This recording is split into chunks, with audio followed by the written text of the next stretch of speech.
Boa tarde a todos que nos assistem nesse webinar da Sucre Agrocana Trends.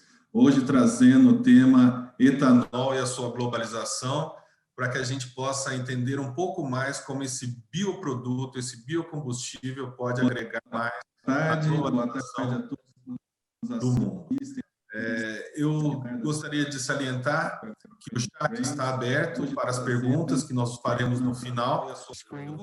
Vou começar apresentando os nossos convidados que vieram participar conosco hoje nesse evento. Vou começar com Francis Quinn. E o Francis Quinn, ele é o vice-presidente de etanol, açúcar e bioenergia da Raízen. Seja bem-vindo, Francis. Muito obrigado, Paulo. É um prazer estar aqui com vocês hoje. E é um prazer estar aqui com o Pablo, Pietro e o embaixador Suresh para discutir esse assunto que é tão relevante. Muito obrigado pelo convite. Muito obrigado, Francis. E com a gente temos aqui Pablo Dissi, que é o presidente da Volkswagen América Latina. Bem-vindo, Pablo.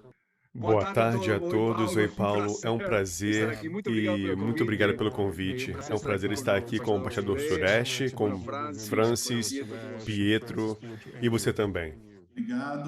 Obrigado, Pablo. Agora apresento Pietro Mendes, que é o diretor de biocombustíveis do MME, Ministério de Minas e Energia do Brasil. Bem-vindo, Pietro. Obrigado pelo convite, Paulo. É um prazer estar aqui nesta mesa com Pablo Dissi, Francis e o embaixador Suresh. Esse é um tema muito relevante e muito obrigado pelo convite. Eu gostaria de fazer a primeira pergunta que vai para o Francis.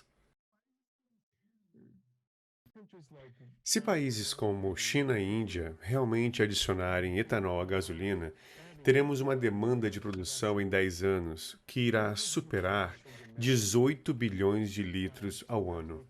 Como devemos nos preparar para isso em termos de tecnologia industrial, cultivo e logística? Obrigado pela sua pergunta. Eu gostaria de dar início abordando o tema falando do aumento de demanda que você mencionou. E podemos ver um horizonte que é muito promissor a longo prazo. Falamos muito da adição do etanol à gasolina, como foi mencionado a respeito da China e Índia, mas existem outras regiões também. Atualmente temos uma área muito poderosa que é o combustível sustentável para a aviação. Bem, fala-se hoje de alternativas para aeronaves. E as principais linhas de produção estão exatamente baseadas no etanol. Não sei se vocês conhecem a Lenze, que é uma empresa do grupo Shell, e eles têm um processo de produção de etanol para ser utilizado no setor de aviação. Além disso, há uma forte presença de produtos químicos e precisamos ver uma maneira de substituir tais combustíveis. Este, de certa forma, há um papel aí muito relevante para o etanol. Bem, mas nós nos perguntamos a seguinte coisa: como devemos nos preparar para tudo isso? Porque nós devemos estar preparados para este desafio. E o primeiro grande desafio está relacionado à tecnologia, pois é a tecnologia que vai nos possibilitar mudar todo esse cenário relacionado à cana-de-açúcar, para oferecer cada vez mais eficiência. E com isso, pensamos na enorme produção de biomassa presente nesse mercado, pois temos a maior produção de biomassa por hectare. Pablo, você vem liderando as discussões na defesa do uso de biocombustíveis como opção tecnológica. Como isso contribuiria para a descarbonização da indústria automobilística? Quais seriam as vantagens? Você poderia falar um pouco sobre isso, por favor? A matriz energética mundial, ela é muito importante e também como cada carro é abastecido, é muito importante também. Podemos dizer que ao redor do mundo, 36% da matriz energética em nível mundial é limpa e, obviamente, temos a energia hidráulica, energia eólica e biocombustíveis. E no próximo slide veremos o seguinte ponto. O Brasil tem uma vantagem enorme porque 85% da matriz energética do país já é limpa. É claro que grande parte disso é hidráulica, mas vem crescendo enormemente em eólica e biocombustíveis também.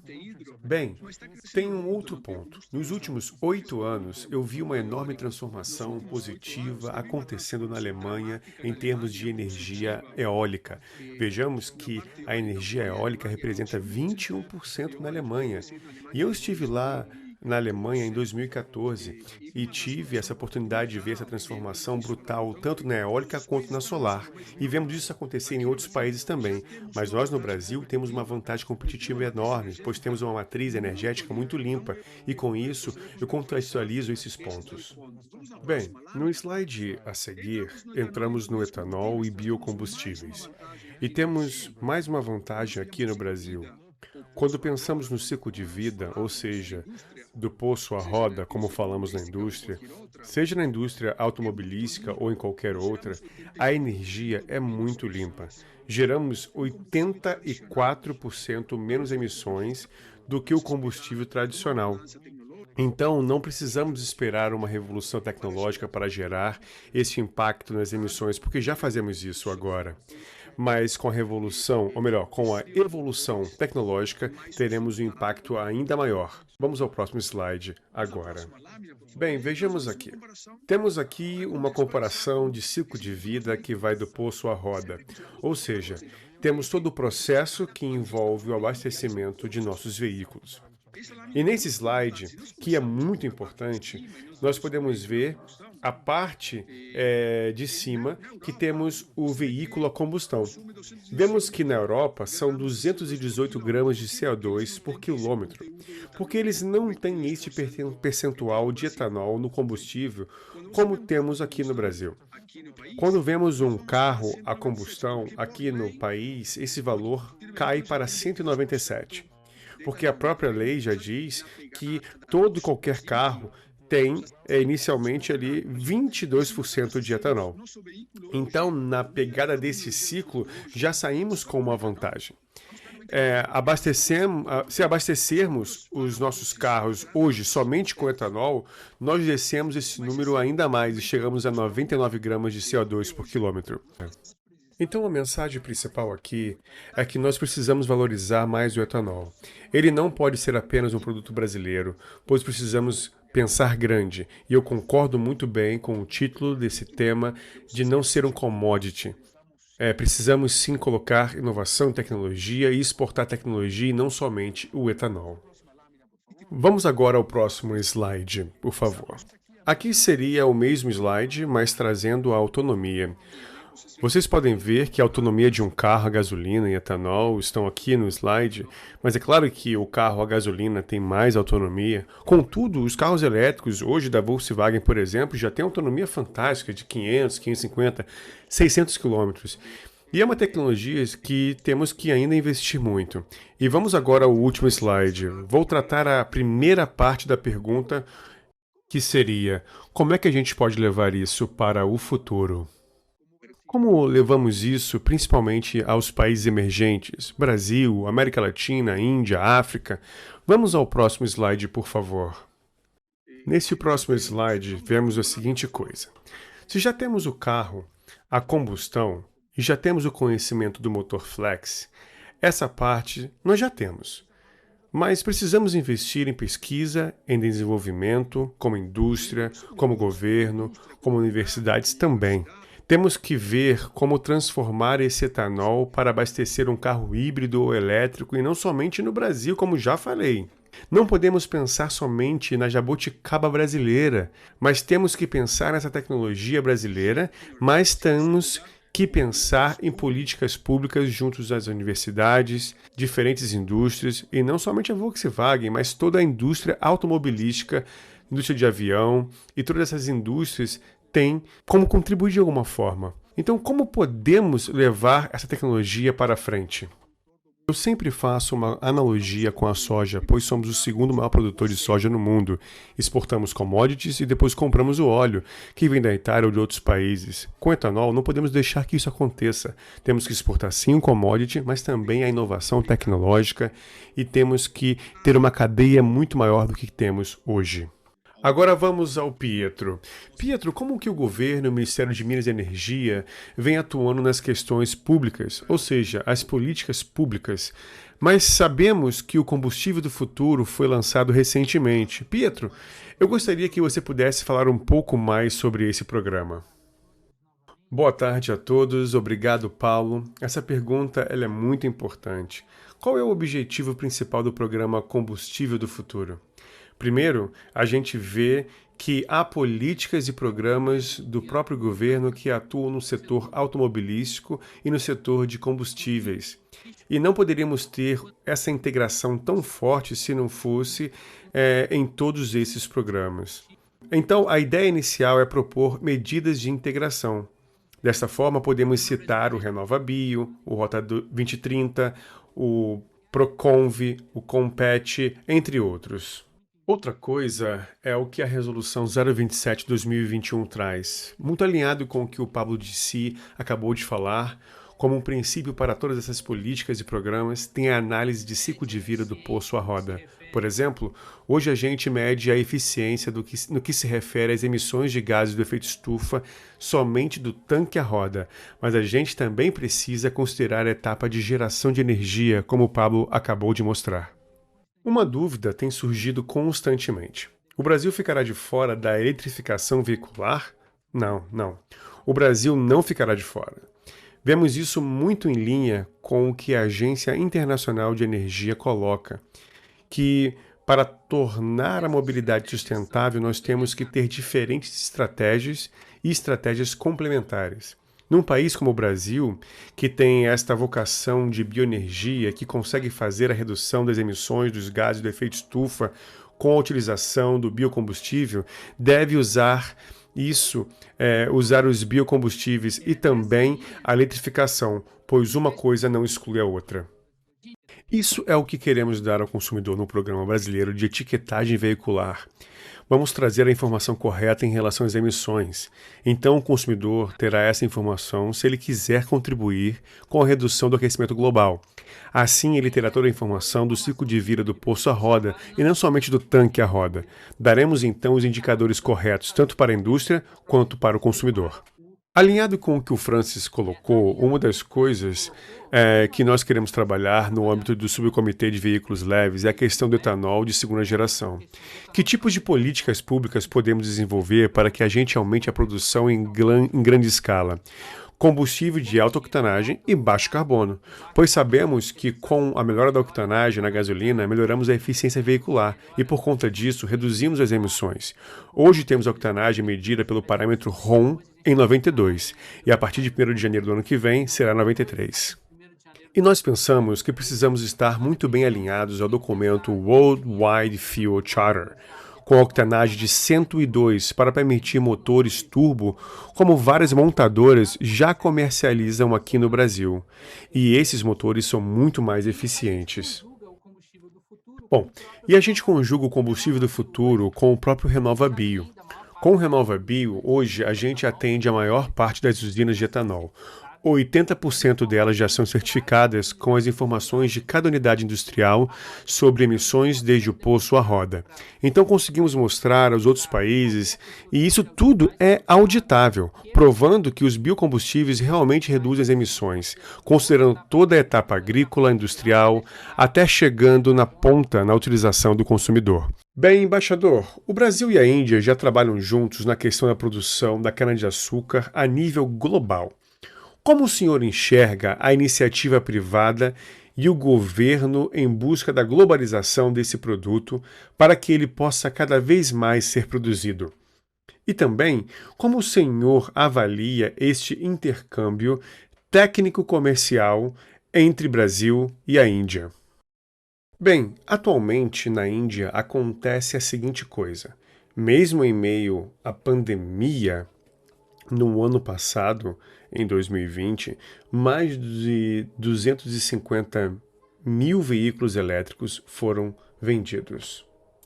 O número de unidades de veículos elétricos ainda é pequeno, então podemos sair de 250 mil para 600 mil veículos elétricos e nesse momento estamos aumentando essa capacidade e com isso aumentamos o percentual num volume significativo. Bem, este é o resultado de um mercado que está mudando, porque atualmente o mercado busca por uma energia limpa para que possamos proteger o meio ambiente.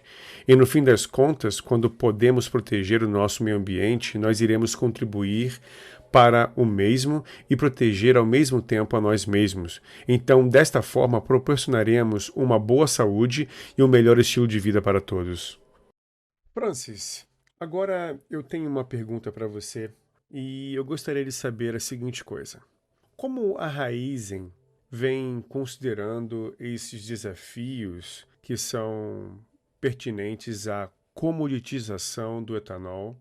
E você poderia também dizer para a gente como as políticas públicas, elas então poderiam auxiliar nesse sentido neste mercado? Muito obrigado pela pergunta. Muito obrigado, Paulo, pela sua pergunta. Hoje o etanol compete no Brasil sem nenhum subsídio contra a gasolina, né?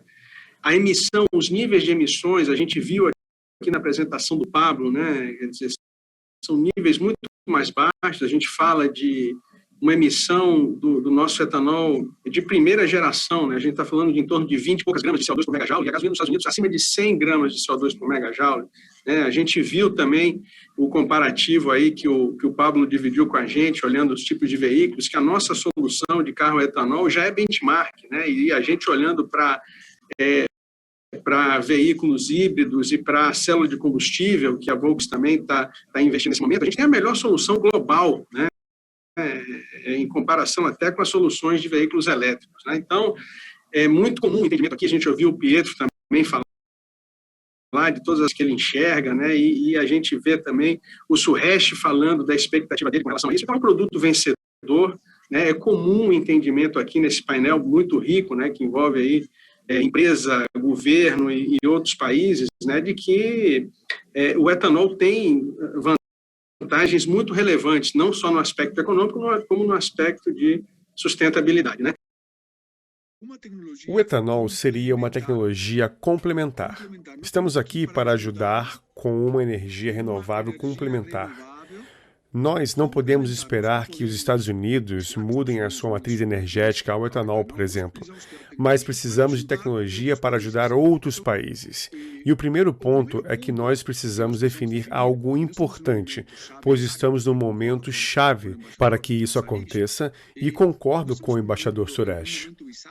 Pois estamos num momento que temos que definir se queremos ser protagonistas ou coadjuvantes, porque a tecnologia veicular e a energia estão mudando muito rapidamente, e o carro elétrico é uma realidade no mundo inteiro. Nós não podemos brigar contra isso, mas temos que abraçar. Vamos ter carros elétricos no Brasil. Ok, vai demorar um pouquinho mais, mas eles vão chegar e com altíssima tecnologia e muita segurança. Mas precisamos criar nossa própria rota de tecnologias.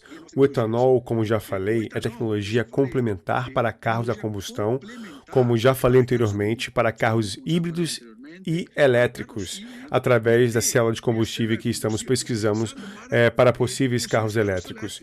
Temos que desenvolver a possibilidade de exportar o commodity e o valor agregado, mas sempre de forma complementar. O trabalho do Pietro e do time do Pietro é fundamental, porque ter uma política pública que norteia a indústria automobilística e também a aviação, indústrias de navios, com o combustível do futuro, é algo que eu aplaudo de fato. E nós vamos ajudar na medida do possível.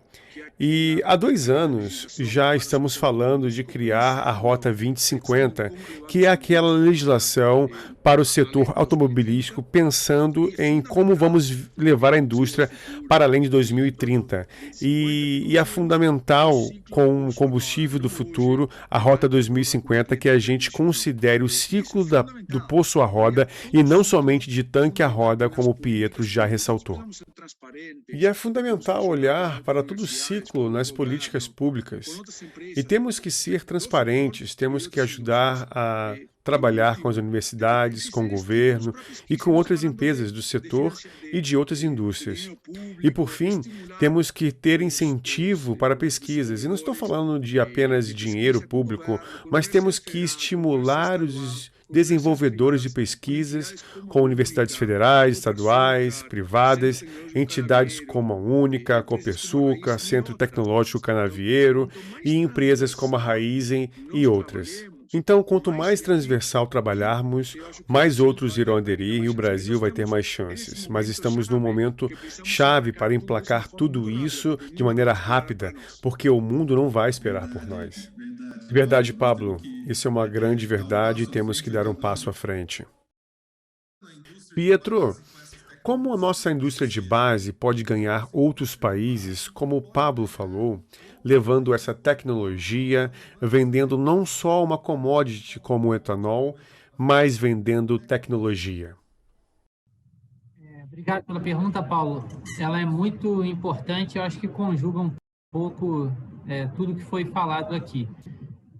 A gente trabalha com uma estratégia, né, que é uma parte de política pública, como é que o Brasil desenvolveu em termos de política pública a indústria do etanol, como é que é a questão da regulação, né, em termos de controle de qualidade, fiscalização, como é que a gente faz o controle do RenovaBio. Todo esse tipo de expertise, ela é muito importante para que os governos saibam de que forma, né, eles podem desenvolver essa indústria. Mas, obviamente, isso não funciona sem o setor privado.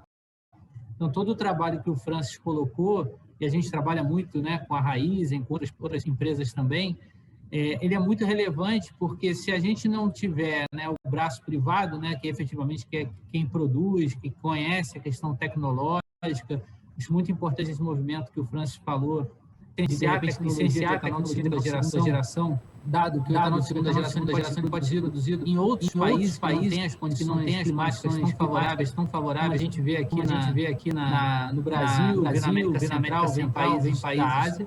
Então, nesse sentido, é muito importante. Uma outra estratégia que nós temos são essas cooperações bilaterais. Temos várias interfaces aí com a própria Índia, que antecipou esse mandato, com o Reino Unido. Recentemente, a Suécia também foi do E5 para o E10. Então, toda essa parte bilateral é importante.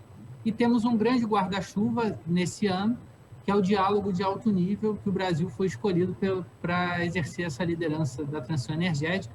Nas tratativas, a gente tem colocado a questão da bioenergia, tanto o RenovaBio quanto também a bioeletrificação, e está sendo liderado pelo ministro Bento Albuquerque.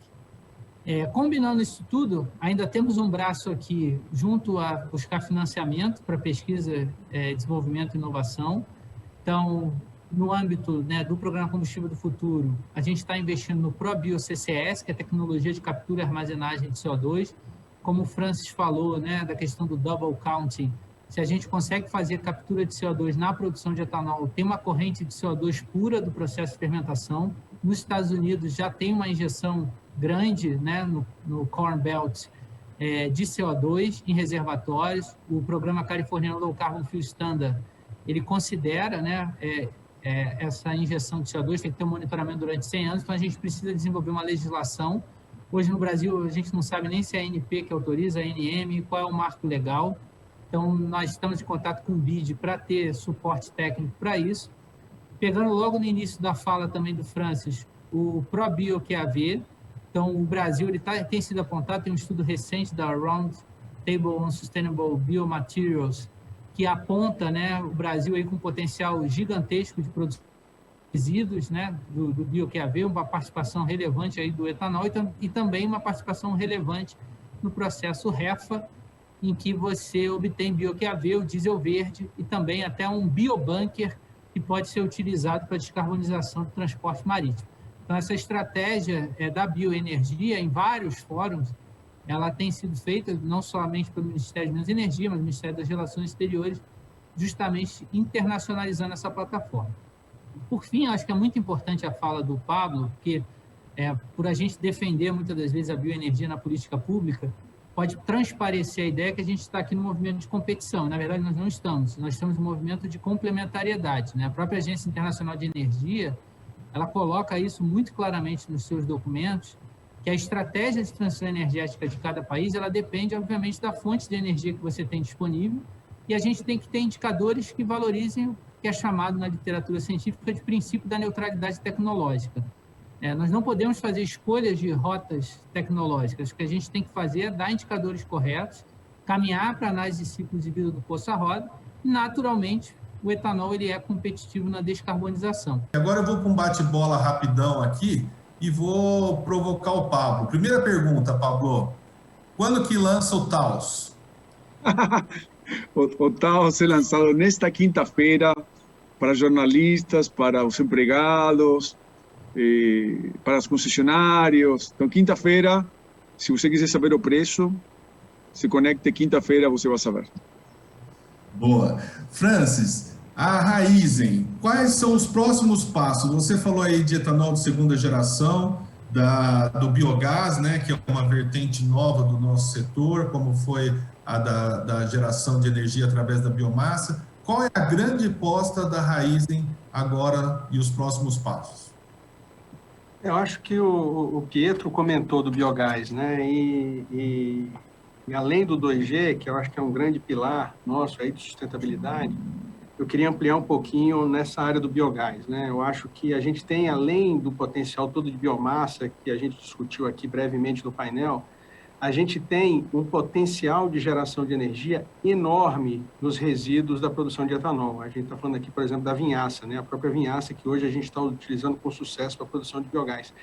Esse tem um potencial incrível para o Brasil também, de produção de energia adicional. Nós estamos falando aí de milhões de metros cúbicos que a gente pode produzir com essa biomassa que hoje ela volta para o campo como fertilizante, mas a matéria orgânica que está lá, ela não é, obviamente, aproveitada nesse processo, né? Quando a gente devolve o potássio para o campo. Tudo. Então, a gente tem também um valor incrível para destravar aqui. A gente está discutindo com o governo como é que a gente coloca essa infraestrutura de pé, porque eu tenho certeza que isso pode trazer benefícios muito importantes aí para o Brasil, com combustível limpo, substituindo o diesel, trazendo combustível verde para as indústrias, né, eventualmente produzindo energia elétrica, como a gente está produzindo hoje já em uma das nossas unidades, né, a gente tem uma unidade grande nossa, com em torno de 21 megawatts de potência instalada produzindo energia elétrica. Então, assim, eu acho que a gente tem que ter um foco muito grande em eficiência no Brasil, né? E a cana-de-açúcar, ela é um produto muito importante nosso, a gente tem uma produção enorme no país e a gente tem um valor para destravar gigante ainda nessas áreas. A gente pode dobrar aí, a gente pode aumentar em 50% a nossa produção de etanol, nós podemos aumentar em 50% a nossa energia gerada equivalente, né, através do biometano. Então, a gente tem muita coisa para destravar, com eficiência, com tecnologia, a gente tem que trabalhar junto para fazer isso acontecer, porque a gente vai ser um país muito mais sustentável, que a gente já é referência, mas a gente vai ser muito mais ainda, e com certeza a gente vai conseguir exportar isso para fora, com todas as vantagens que a gente consegue trazer para o Brasil. Quando a gente fala de país sustentável, não tem como negar, o Brasil é líder mundial nisso, é um orgulho para nós, né? Igual o nosso futebol é orgulho, acho que a biotecnologia aqui nesse país é protagonista no planeta, né? Quando a gente fala de sustentabilidade, o Brasil hoje dá um show de bola. Pietro, como que o Ministério de Minas e Energia pode e deve encontrar países que possam ter essa tecnologia da cana-de-açúcar, do etanol? Quais são esses países que a gente pode explorar para levar essa tecnologia e tentar globalizar ela cada vez mais? Eu acho que a gente tem aqui o exemplo, né, que a Índia, a gente teve essa troca bastante forte, vários países da América Central também têm produção de cana-de-açúcar, já nos procuraram, mas a gente sabe, né, que existe aí uma pressão forte, principalmente de importadores de derivados de petróleo, criando mitos, né, que o etanol causa problema nos veículos. Então, a gente tem feito um trabalho nesse sentido. Países da África também têm condições climáticas parecidas com a nossa, e eu acho que a grande fronteira mesmo que tem sido trabalhada é a Ásia, de uma forma geral, né, como a Índia, a Tailândia, são países aí que têm um potencial muito grande, e eles já são, né, produtores, né, de açúcar, então isso aí tem um duplo efeito positivo para o nosso setor, né, na medida em que você reduz a oferta de açúcar, equilibra o preço de açúcar no mercado internacional. Por outro lado, você traz novos produtores de etanol dentro desse contexto de internacionalização, para que a gente não fique aqui sozinho com a bandeira do etanol, é muito importante.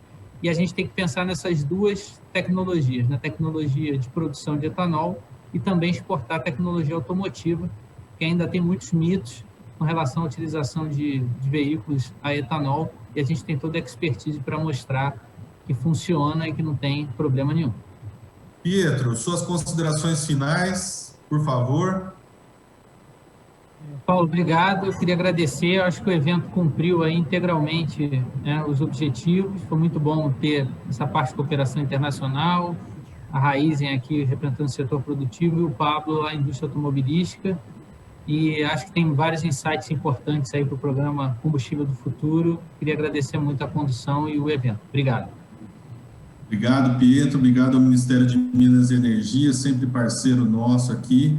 Senhor embaixador, suas considerações finais e já fica o meu muito obrigado aí pela sua presença. Muito obrigado. E eu acho que no próximo evento deveríamos ter indústrias indianas aqui presente para essa troca, conversando nesse painel também. Obrigado. Sim, com certeza, com certeza. Francis, obrigado pelo seu tempo, pela sua disponibilidade, obrigado ao Grupo Raízen por trazer essas informações para nós e as suas considerações finais, por favor. Paulo, eu que agradeço o convite, foi muito bom ter esse painel aqui com importantes entidades aqui para discutir esse assunto que eu entendo que é tão importante aí para o Brasil e potencialmente para o mundo, né? Então, é muito bom a gente ver a gente confluindo aqui junto, indústria, governo, produção e outros países, né, para tentar promover o sucesso de um produto que a gente acredita muito. Eu agradeço a condução do evento, agradeço a oportunidade e agradeço muito aos companheiros de painel aqui. Foi uma grande honra estar com vocês aqui, o Pablo, o senhor Suresh e o Pietro. Um grande prazer estar com vocês, tá? Espero estar com vocês de novo em breve aí, discutindo em mais detalhes os nossos planos e os nossos objetivos de longo prazo. Com certeza. Se Deus nos permitir, em novembro teremos FenaSupra e estaremos todos juntos lá. Pablo, eu deixei a bola para você na ponta do pênalti, né? Você que é um defensor do etanol e que vem trazendo essa bandeira junto com a Volkswagen, trazendo e empunhando essa bandeira, eu queria que você falasse aí as suas considerações finais e já te agradecer aí pela presença e pela disponibilidade. Paulo, quando você começou a falar de futebol e a bola, íamos pelo caminho errado, né? Não vamos falar de futebol, mas deixa eu falar. Olha, muito obrigado, Paulo, um prazer pelo convite, um prazer estar aqui com o embaixador Sarraj. Fico feliz pela consideração da Índia, embaixador. Espero conhecê-lo pessoalmente em breve. Pietro, mais uma vez, muito obrigado. Francis, espero te conhecer pessoalmente em breve tempo. E a mensagem final, Paulo, mãos na massa, né? Vamos a trabalhar. Tem muita coisa boa por vir. Vamos a colocar todas essas ótimas ideias. Vamos a trabalhar de forma transversal, de forma transparente no Brasil, para o mundo. Tem muito conteúdo aqui nessa mesa e com outros atores aqui no Brasil. Vamos a trabalhar juntos e colocar isso em marcha. Muito obrigado. Em nome da FenaSupra e Agrocana Trends, eu agradeço a presença de todos os telespectadores que estiveram com a gente até agora. Agradeço ao One Power, geradores que nos possibilitou estarmos todos reunidos aqui. E fica aí o recado dado, né? O Brasil é protagonista de uma solução tecnológica amiga da natureza que pode trazer cada vez mais soluções para o futuro das nossas gerações. Então, eu agradeço a participação de todos, fiquem todos com Deus e muito obrigado.